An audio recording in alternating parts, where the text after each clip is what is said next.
It might sound like a conspiracy theory, but hardliner Israeli group the Temple Institute have already purchased and imported 5 red Angus heifers from Texas at a cost of $500,000. They have been grazing in a kibbutz in the occupied West Bank since 2022, with reports that the sacrifice is planned to take place as early as April 2024. The time has come.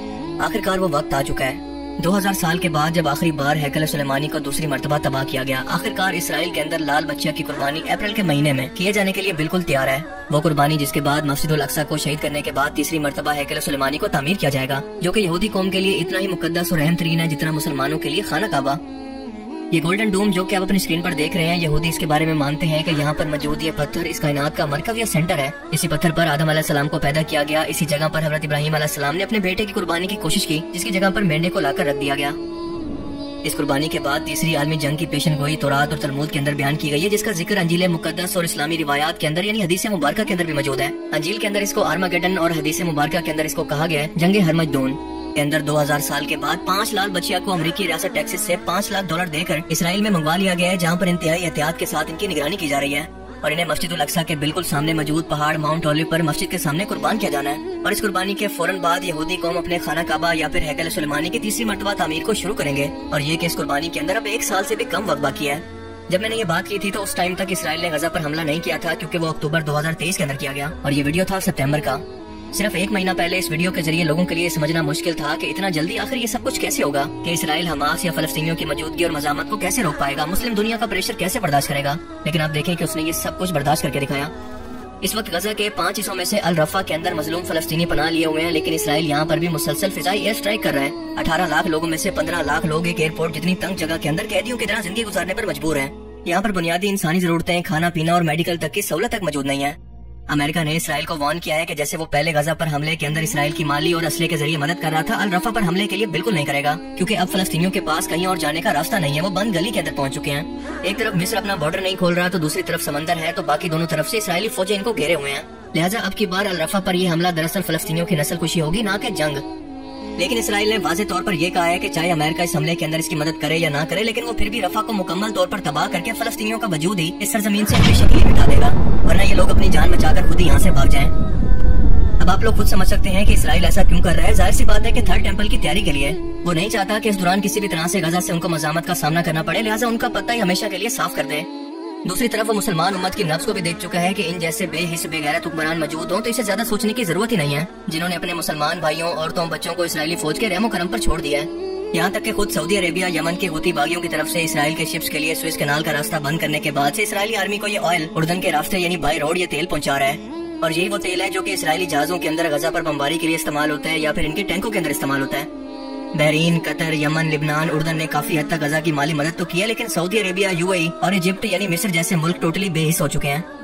पूरी मुस्लिम दुनिया को तो छोड़ दें, अगर सिर्फ अरब मुल्क इकट्ठे होकर इसराइल के खिलाफ एक ताकत बन जाए, इसका बाइकआउट कर दें, तो इसका वजूद एक दिन भी बाकी नहीं रह सकता। मगर अफसोस कि ये अजमी मुसलमान है, अरबी नहीं, क्योंकि अरबी मुसलमान तभी खत्म हो गए थे जब इनसे सल्तनत उस्मानिया ने बादशाह छीनी थी। जैसा कि अल्लाह ने कुरान करीम के अंदर फरमाया था, जिसका मफहूम है कि अगर तुम इस फरमान को पेट दिखाओगे जो कि तुम्हें भेजा गया था यानी कुरान करीम को, तो तुम्हें हटाकर किसी और कौम को ले आएंगे जो कि अल्लाह की फरमाबरदार होगी। अरबों से पहले बनी इसराइल कौम अल्लाह की लाडली उम्मत थी और इसने भी अल्लाह के पैगाम को जब पेट दिखाई तो इनकी जगह अरब को दुनिया की खिलाफत सौंप दी गई।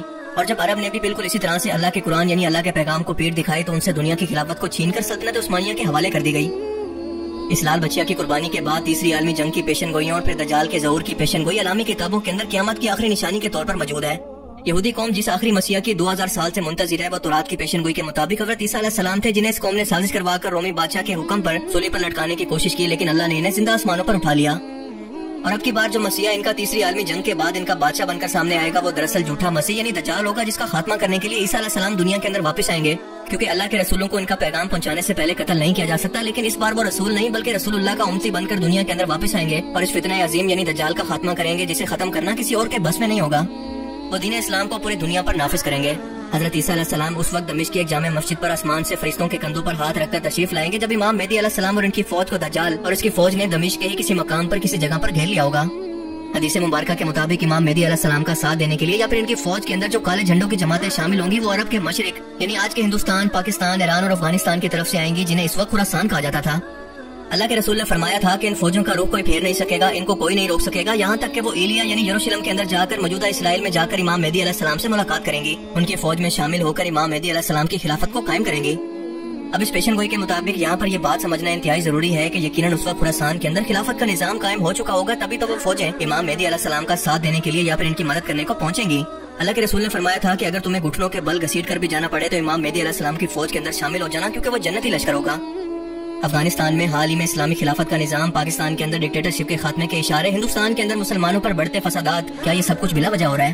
نہیں، بالکل نہیں، بلکہ یہ تمام حالات بالکل وہی بن رہے ہیں کہ یہ حالات ایک ایسی فوج کو تیار کریں گے جو کہ اکٹھے ہو کر خراسان سے نکلے گی اور امام مہدی علیہ السلام کے ساتھ مل کر یروشلم شہر کو اور مسجد الاقصی کی جگہ کو آزاد کروائیں گے، جہاں پر اس وقت تیسری مرتبہ ہیکل سلیمانی بن چکا ہوگا، اور یہاں پر ہوگی وہ تیسری عالمی جنگ جس کے بارے میں اللہ کے رسول صلی اللہ علیہ وسلم نے فرمایا تھا کہ یہ اتنی خون ریز ہوگی کہ اگر ایک شخص کے 100 بیٹے ہیں تو 999 اس میں قتل ہو جائیں گے، صرف اور صرف ایک باقی رہے گا۔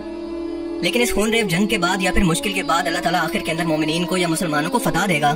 یہودی، عیسائی اور منافقین شکست کھا کر بھاگیں گے اور یہودی فوج چھپ کر غرقت کے درخت کے اندر پناہ لے گی، جس کا وہ آج جگہ جگہ پر اسرائیل یا یروشلم کے اندر پورا بھاگ لگا چکی ہے۔